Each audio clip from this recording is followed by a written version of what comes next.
And our next speaker is Hope Ishii from the University of Hawaii. And Hope is going to talk more about the challenges that await for future missions to these objects based on past. There have been a few missions in the past that have targeted the class of objects that are, that are unknown and that have a very high relative velocity to Earth. So Hope is going to review what we have learned from these past missions and how they can help plan future missions. Thank you. Thank you, Julie. So the title of my talk today is Getting Close to Long Period Objects, Lessons Learned from Past Missions. And I'm going to be focusing on primarily on Halley and adding in a little bit about a couple of other missions for comparative purposes. I'll begin by talking about the reasons why we would want to get close to these long period objects.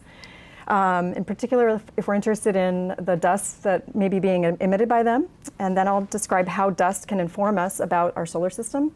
I'll talk about Comet 1P Halley. This was the longest period object that we've sent missions to, and I'll describe those multiple missions. And then I'm going to talk just briefly about Comet Vilt-2, 81P Vilt-2, which the NASA Stardust mission visited, primarily for the purposes of comparison and talking about differences in relative encounter velocity. I'll give an overview of the challenges that we have for flyby missions, and then I'll describe the basic in situ dust instrumentation that can be used to understand comet dust environments. And then I'll spend a bit of time talking about in situ dust science, again, mostly from Halley.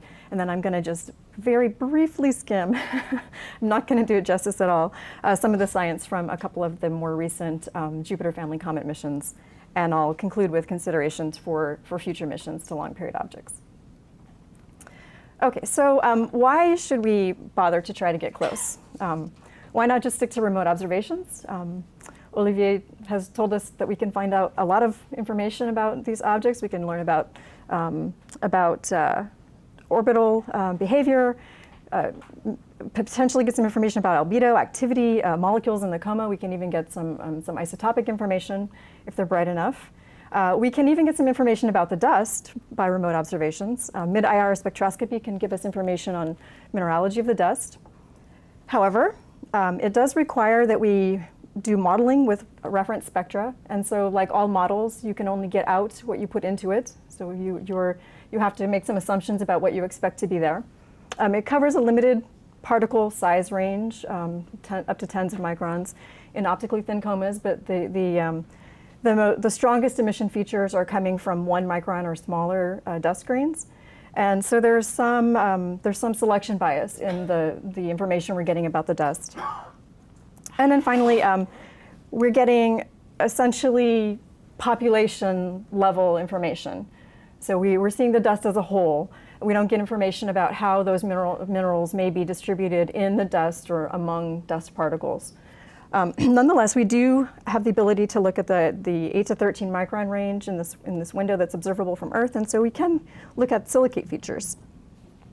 And this figure on the right shows silicate emission features from two objects. Hale-Bopp is the solid dots, and then the solid line below it is Comet Halley, multiplied by a factor of 3 to put them close to the same scale. And these are two very dusty comets, and we see that we can identify or fit to these spectra magnesium-rich crystalline olivine features, amorphous olivine, and crystalline pyroxene. So we can get some chemical and mineralogical information from the dust from objects like this by remote observation.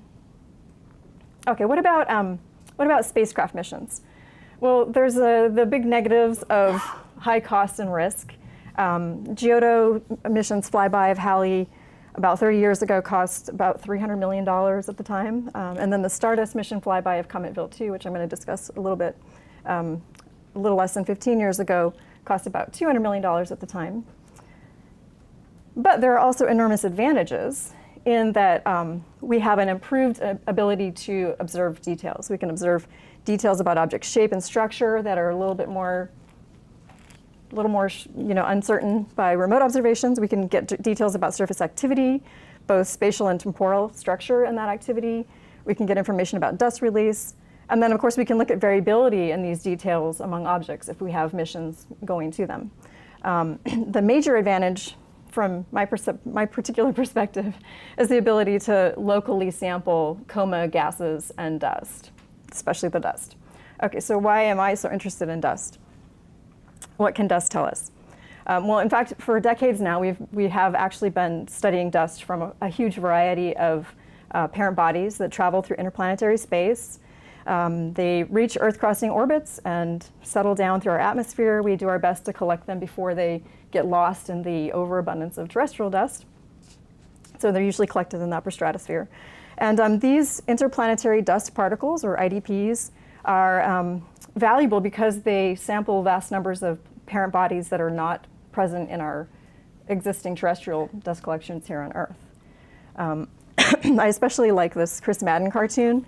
It shows an astronomer looking at some faraway world through a telescope, and then an analyst studying dust, a grain of dust from that same world. And so we're looking at the same world and a grain of sand or a dust. This is the kind of work that I do. I do microscopy. I'm an analyst on extraterrestrial materials. And this is a secondary electron image of an interplanetary dust particle that we think comes from a comet. So we like to think that we have a pretty good idea of the different categories of dust types that best fit the characteristics of cometary or asteroidal parent bodies. But there's always this uncertainty. This one we think is coming from a comet because of its microstructure and what minerals it contains and its anhydrous state. But we don't know for sure because we don't know what parent body it came from. Okay, so what can dust tell us? Dust can help us understand the least altered materials from our solar system's birth. We can look at the components in it, including interstellar dust and pre-solar grains. We can understand the elemental and isotopic chemistries, the organic and inorganic fractions present. We can look at dust and gas ratios. We can study variability between different small bodies, and we can study how those small bodies evolve by observing the results of the physical, chemicals, and structural alteration mechanisms that are operating. So in other words, dust informs us about how solar system materials mixed, differentiated, and evolved. But perhaps most important for our purposes today, studying dust may actually be the only means of sampling the solid components of a long period object. Okay, so I'm going to switch gears, and I'll come back to talking about dust in a minute, but let's go and look at Comet Halley. 1P Halley was the longest period object visited by space missions to date. When it came through the inner solar system in 1986, multiple space agencies were ready to go there with spacecraft and get some more information. So this schematic shows several of those spacecraft and gives their relative encounter velocity, and then also the distance of closest approach from Halley's nucleus. This is on a log scale. And I'm going to talk a little bit about the Vega 1 and Vega 2 mission, and then the Giotto mission. Okay, so Halley is a short period comet. It is the namesake of the Halley family comets. It's a periodic comet. It comes back about every 76 years or so. But because Halley is active near the sun, of course, its orbital period gets influenced essentially by rocket effects from increased outgassing on the afternoon side of the comet. It travels from about 0.6 AU inside the orbit of Venus out to 35 astronomical units beyond Neptune. And it is likely a former Oort cloud object. Olivier showed the Oort cloud is a spherical cloud of objects very far, 1,000 to 100,000 AU out, that are thought to have been thrown outwards by early planet migration. Halley has this very large inclination and retrograde orbit and a highly eccentric orbit that is consistent with it coming from the Oort cloud. So there were a total of 8 flyby missions that were sent to visit Halley in this 1986 apparition. And these offer us lessons for our ability to target future long period objects. Okay, so I'm going to also describe just a little bit about Comet Vil-2. This is another comet that was explored by a NASA flyby, not the NASA Stardust mission in 2004. And I'm going to use it as a point of comparison. This mission is a little bit unique in that it also brought back samples, return samples to Earth that were captured from hypervelocity. And so that allowed us to bring samples into our Earth labs and study them with extremely capable instrumentation, the kinds of instruments we can't really launch on spacecraft missions. Vil-2 is also a short period comet, but it's a Jupiter family comet. It likely came from the Kuiper Belt. This again is the disk of objects just beyond the orbit of Neptune. The reason it's called a Jupiter family comet is because it at some point had an interaction with Jupiter and got knocked into an intersolar system orbit. So around 1974, its orbital period went from 43 years down to 6.4 years, and it's now orbiting between 1.6 and 5.3 astronomical units. It has a relatively low inclination, a prograde orbit, and then much more moderate eccentricity than Halley. So in 1986, there were 5 spacecraft that observed Halley from afar. These were Suisei and Sakigake, Japanese craft, Pioneer 7, the International Cometary Explorer, and the Pioneer Venus Orbiter. These were all US craft. Of these, the closest approach by these spacecraft was 151,000 kilometers by the Suisei. And these craft primarily studied how Halley's extended coma was interacting with the solar wind. The Pioneer Venus Orbiter also actually looked at water loss from afar. And then in addition, there were 3 craft that made close approaches. Vega 1 and Vega 2 were Soviet and French missions with actually a lot of international instruments on board as well. Vega 1, its closest approach was just under 9,000 kilometers. Vega 2 approached to within 8,030 kilometers of the nucleus. Giotto was an ESA mission, which approached to within 596 kilometers of the nucleus, the closest approach. Because it was going so close to the nucleus, it needed to have a Whipple shield. So a Whipple shield is essentially a bumper system that's designed to slow down and stop large impactors that could damage the spacecraft. It's the protective shield against knocking out vital instrumentation. The Suisei, Sakigake, Vega 1, Vega 2, and Giotto were all coordinated together in what was known as the Halley Armada. Okay, so now let's take a quick look at the overview of the challenges. The first, of course, is getting there, which Oli discussed a little bit. And then we have the closely related challenges of high relative speed and getting close. And once we get to that point, then we have the question of whether or not the object is releasing dust. If it's not releasing dust, then we're limited to spectroscopic methods to assess composition. But getting closer is still better because, of course, we have better spatial resolution the closer we are. If the object is active, then we have some possible risks to the spacecraft, but on the other hand, we have the ability to observe and analyze gas and dust. And then finally, we have limitations in situ instrument performance, how they perform in flight instrumentation, and then also of telemetry, that is our pipeline for getting data transmitted back to Earth. And these are challenges that were run into with Halley, and there have been some improvements with time. I'm going to start by talking about this, the connected issues of high relative speed and getting close. So getting close at high speed. Okay, so speed. Slower is better for most measurements, with the possible exception of impact ionization mass spec, which I'll talk about a little bit later. So Giotto flew by Halley at 68.4 kilometers per second. That's 152,000 miles per hour approximately. This again was because of the orbit and inclination of this comet. The Stardust mission flew past Comet Vil-2 at more than 10 times slower speed, 6.1 kilometers per second. To give you guys an idea of, or a reference point, the muzzle velocity for a bullet out of a rifle is something on the order of a kilometer per second. So even the 6 kilometers per second is still enormously fast. Okay, so then that's speed. Slower is better. In terms of distance, in general, closer is better. So Giotto got within 596 kilometers of Comet Halley, but that actually was only after Vega 1 and Vega 2 had returned precision targeting data. So there's some limitations to our ability to get close, depending on the particular orbit of the object. Nonetheless, the Vegas both got dust data at distances like 1,000 or 8,000 kilometers from the object, but it was a very active object. Stardust flew within 237 kilometers of the Wild-2 nucleus at 10 times lower relative speed, which actually makes the Giotto closest approach even more impressive.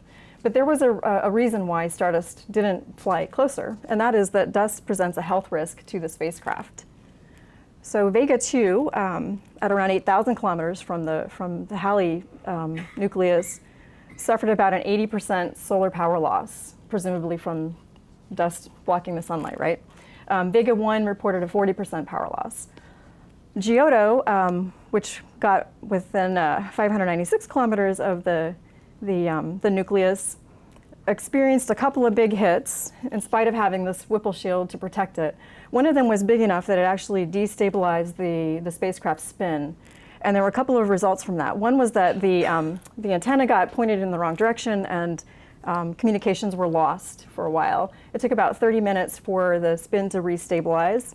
During that time, the Whipple shield was also tilted in the wrong direction, and so there were impacts hitting some of the vital organs. In particular, the multicolor camera was killed by another impact. So given the experiences with Halley, the spacecraft mission operations were understandably leery about getting too close to an object that was essentially throwing rocks at their precious spacecraft. And so Stardust, with this closest approach of 237 kilometers, actually did experience a couple of BB-sized impacts that did create wobble, but it was recoverable, and the Whipple shield continued to protect the instrumentation, so there were no major spacecraft issues from that. Having said that, Wild-2 was a far less active comet at the point of encounter than Halley was. And you can see that really clearly in some of the onboard camera images. So, excuse me, prior to the dust impact that killed the Halley multicolor camera, this series of images were taken.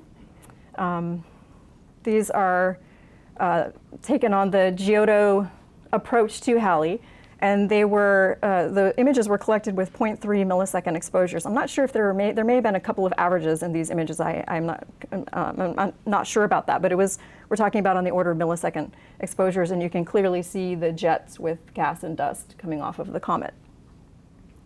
For comparison, the first 2 2/3 rows of these show the approach to Comet Wild-2. These images were taken with 10 millisecond exposures, and they've been scaled so that the comet has the same size. The other images were taken with 100 millisecond exposures in order to be able to see the dust and gas jets. So Wild-2 had this much lower activity, had between 10 and 20 times less water loss than Halley was experiencing at the time of the flyby, and that meant that you actually required long exposures in order to see the jets that were so easily visible on Halley. Okay, so now just the basic in situ dust instruments that are flown on missions to active objects. For the 68 to 78 kilometer per second flybys of Halley, 78 kilometers per second being the Vega encounters, they carried dust flux monitors and dust impact ionization mass spectrometers. They were called, this was basically the same spectrometer on all of the 3 closest approach missions. It was called PIA on Giotto, and then PUMA 1 and PUMA 2 on the Vegas. They gave mixed results, but they did succeed in providing the first semi-quantitative comet dust composition. For the 6 kilometer per second flyby of Comet Wild-2, again, a dust flux monitor and a dust impact ionization mass spectrometer called CIDA. This was the same instrument again as was flown on PIA and PUMA, or on Vega 1 and the Vegas and Giotto. In this case, though, it had very limited usefulness, and I'll discuss that in a minute. And then, of course, VILT2 also captured dust and silica aerogel, which allowed us to bring back to Earth, which allowed us to look at mineralogy and petrology of the grains that were compact, robust, and bigger than a micron because of the capture from hypervelocity. So we did not get a pristine sample of dust, but we did get a lot of information from it. Okay, so I'm going to talk about the dust flux monitors and describe what they've told us about the dust environment around active objects, and then I'm going to describe the impact ionization mass spectrometers and talk a little bit more about the Institute dust science from that. The missions with the close approaches to Halley and VILT2 all carried dust monitors. These allow us to look at individual impactor mass and the timing that the mass arrives. The Giotto dust impact detection system had an area of a meter squared. It's a very large area. The Stardust dust flux monitor instrument was considerably smaller, 220 centimeters squared, centimeters as opposed to meters. But it did have 120 times better spatial resolution because of that much slower relative velocity. The Stardust dust flux monitor developed noise problems and had to be turned off during most of the mission flight, but it was turned on for the close approach and performed nominally. So it performed pretty well. Okay, what do these tell us about comet activity? Both Halley and VILT2 showed highly variable dust flux with time. The two plots on the right-hand side are both from Comet VILT2. We have counts on a log scale as a function of time in seconds. Both of these plots cover 18 seconds in time. The first one was the 18 seconds immediately following the closest approach. The second plot was considerably later in time, at about 4,300 kilometers from the nucleus, during a second period of high activity. We have much better time resolution on the dust flux information from VILT2 because of that slower encounter velocity. Now, some of the variability that's seen in here could be explained by localized jets. Jets are estimated to cover up to 10% of Halley surface and between 1 and 5% of VILT2 surface. However, the flux variability is too fine-scaled for jets alone to explain the behavior here. And instead, there's evidence for dust fragmentation upon release, which also contributes to some of these clusters. So Vega 1 and Vega 2, beyond about 100,000 kilometers, found a depletion in larger sized particles that are less sensitive to radiation pressure, and then an increase in smaller sized particles. Again, pointing to this fragmentation of dust that's been released as the time in the coma evolves. These are two plots that show a log of particle fluence on the y-axis versus the log of particle mass on the x-axis in kilograms. On the left is Halley. This is dust flux monitor data, and then it's been extended with impact ionization mass spec data. And then on the right is VILT2. And you can see that that there's much higher numbers of particles in the small particle mass area, and you get a fairly linear line on a log-log plot. But both of them show an excess in fluences at larger particle masses, this divergence from that straight line. And this starts at about -9, this is about a microgram masses. If you assume a particle density of 0.5 gram per cc per centimeter cubed, which would be like an aggregate kind of particle, that would correspond to a 150 micron diameter particle. If you assume that's a solid silicate, it would be more like a 100 micron particle. So we're talking like the 100 to 150 micron size range. Now, Giotto thermal emission measurements show that there is a high abundance of submicron silicate grains. So in order to reconcile this excess mass, large particle masses, you either need to have large, high porosity aggregate particles that contain micron and submicron particles, which would show up in the thermal emission measurements. Or it's possible that we also have large particles that were left over from a previous high activity period that are sticking around because they're, again, less susceptible to radiation pressure. Okay, so I'm going to switch gears now to the impact ionization mass spectrometers. Again, this was called PIA on Giotto, PUMA on the Vegas, and CIDA on Stardust. They all have the same basic design. You have dust particles that impact a heavy target. In the case of PIA, let's see. In the case of the PUMAs and CIDA, that was solid silver, pure silver. In the case of PIA, it was silver on a platinum target, so but heavy metals. And the particle then impacts, creates an impact crater, generates a plume of electrons and ions and neutrals, and the ions that are remaining after some recombination in the plasma get accelerated and then analyzed in a time-of-flight spectrometer. And their time of arrival then reflects their mass. Masses between about 10 to the minus 16 and 10 to the minus 10 grams were detectable this way, with mass resolutions between 50 and 200 for most of the spectra. This is dependent on impactor size and the ion reflector voltage. And the bottom line is that mass lines were detectable up through iron, but not necessarily mass overlaps. And of course, you have signal to noise to consider as well. So there are some general issues with using impact ionization that are applicable across the board, so I'm going to start with those issues.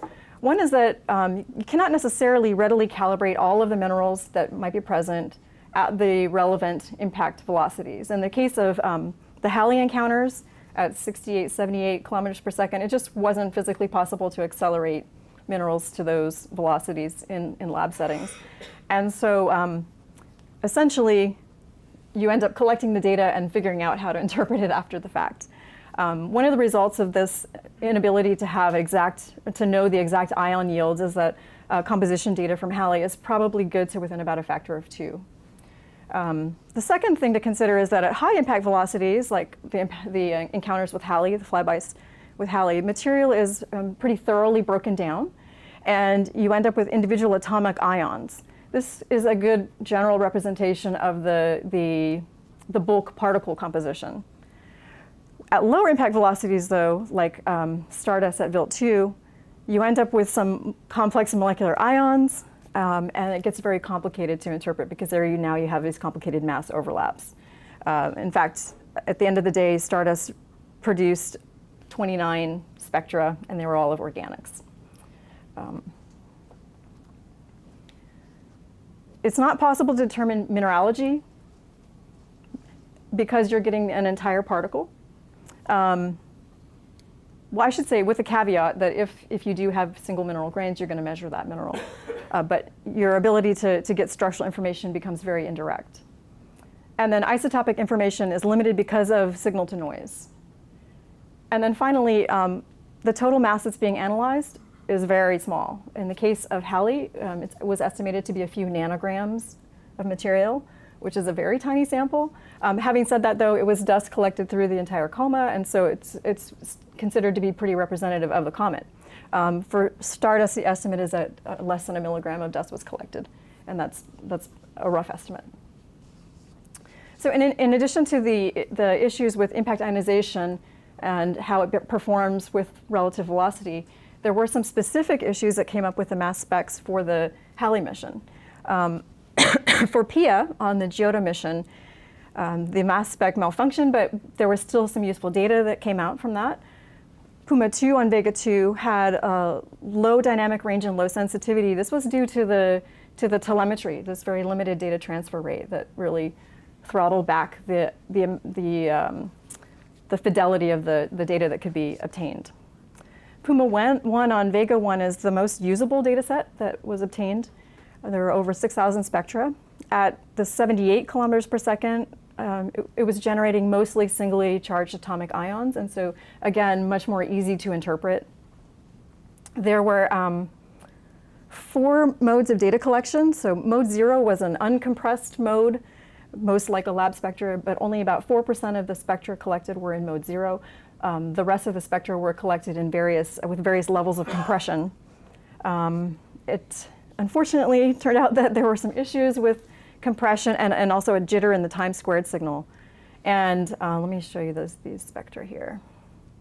And so that required a very, very careful sorting and selection process going through the data to pick out the spectra that were truly representative of dust. On the right here are two of the compressed spectra. This is a log scale of amplitude versus the time squared, and on the x-axis. And because these mass specs work by a particle impacting silver or silver-coated target, the silver 107, 109 peaks are very diagnostic of the quality of the spectrum. You can see in this top spectrum, that the silver actually shows up multiple times, at least 2, probably 3 times. So this is one of these spectra that was affected by some issues with how data was binned. On the bottom is a spectrum that was considered a good spectrum. We have this single, well, we have the single set for silver, 107, 109. So something on the order of 500 usable Halley spectra, depending on which paper you look at, came out of this process, which is still better perhaps than CIDA on Stardust, which gave 29 spectra. And here the thinking is that the impact ionization was relatively efficient for some organic species, but not so efficient for the rocks, the silicates, and the other inorganic species that were present. So ionization efficiency was part of the issue of how usable the data was. Okay, so I'm going to turn now to talking a little bit about the in situ dust science that we were able to pull out from Halley. Okay, I need to speak fast. So the first is that comets are icy dirt balls instead of dirty snowballs. The dust to gas ratio obtained of about 2.2 to 1 was much larger than was anticipated. Second was that Halley type comets were accreting undifferentiated primitive matter. If you added gas and dust compositions together, they came out to about solar within a factor of 2. This is in red is Halley's dust, and green is the solar photosphere. And this is a ratio of compositions to the magnesium and then also to the CI chondrites, which are meteorites with compositions of non-volatile elements that best match the sun. And you can see that within a factor of 2 for the heavier elements, we have a good matchup here, and that actually Halley contains more carbon, nitrogen, and oxygen than even the CI chondrites. On the right, if you assume the dust to gas ratio of 2.2 to 1, this is oxygen on the top line, carbon is the second line down, and nitrogen is the third. Closest to the left-hand side is the sun, and then Halley, and then some primitive meteorites. And again, you can see that Halley has more of these volatile elements. Another observation was that there's a wide range of iron to magnesium ratios, but a narrow range of silicon to magnesium ratios, and that's consistent with an unequilibrated composition. The Halley dust is fine-grained, with organics and rock intimately intermixed, even for submicron grains. So 50% of the grains are this mixture of organic and inorganic. The remainder are either organic or inorganic dominated. And there was a high abundance of small organic particles. So given the problems that I described with the mass spectrometers, we have to ask if this intimate mixing of organics and rock makes sense. And the answer is yes. We actually see this in interplanetary dust particles, anhydrous chondritic IDPs. This is some data where we're looking at rocky and organic materials. This is a 50 nanometer scale bar. This is a 100 nanometer scale bar. And you can see this in red here is the distribution of carbon, and the lighter and medium grays are inorganics. Data from Halley also suggested that dust grains may be organic coated, like as suggested by Mayo Greenberg, and also aggregated. So I had told you before that Vega found a depletion in large particles and an enhancement in small particles further away from the nucleus, suggesting a breakup of aggregates. It was also observed that organic-bearing dust was enriched near the nucleus and more rocky dust further away. So there was a suggestion that there's a partial volatilization of organics that's contributing to a breakup of aggregates. Another suggestion is that in order to help explain higher carbon than was anticipated from Halley, than that found in interplanetary dust particles or the primitive meteorites. Perhaps we have carbon coating silicate grains. That would mean that you would have a more efficient ionization of the carbon coating and then a little bit less efficient ionization of the silicate within it. Okay, and then finally, a lot of researchers concluded that Halley's dust was very similar to anhydrous chondritic porous interplanetary dust particles. This is a table of estimated mineralogical composition, so a lot of magnesium-rich silicates, some iron sulfides, a little bit of iron metal, and some iron oxide. Silicates are both amorphous and crystalline, which would be potentially consistent with interstellar amorphous silicates and some early solar system condensates. And we do have varying amounts of amorphous versus crystalline depending on which comet we look at. And then the only isotopic data that was reliable, sufficient signal to noise was carbon-1213, and that did show some isotopically light carbon-bearing grains. So just really very quickly, a few quick insights into dust from Jupiter family comets. The first is not surprising, but comets are not all identical, even within the Kuiper belt. So from the Stardust flyby of Wilt 2 and sample return, we learned that there are high temperature components, fragments or small calcium aluminum inclusions among the earliest solar system condensates, and also chondral fragments, so high temperature materials from the inner solar system that were subjected to large scale transport into outer, or I should say outer protoplanetary disk regions and incorporated in a comet. The Rosetta orbiter and lander to Comet Churyumov-Gerasimenko showed, again, remarkably high dust to gas ratios, also a dry organic rich dust mantle with a surface that had a surprisingly high compressive strength. So it was thought that the organics actually were sintering and creating additional strength.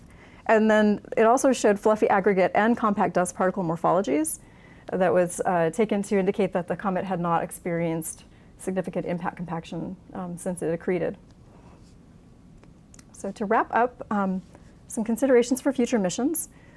Dust is always going to present a hazard to spacecraft, but it also contains a wealth of information, structural and chemical information, that are relevant to our ability to better understand the early solar system.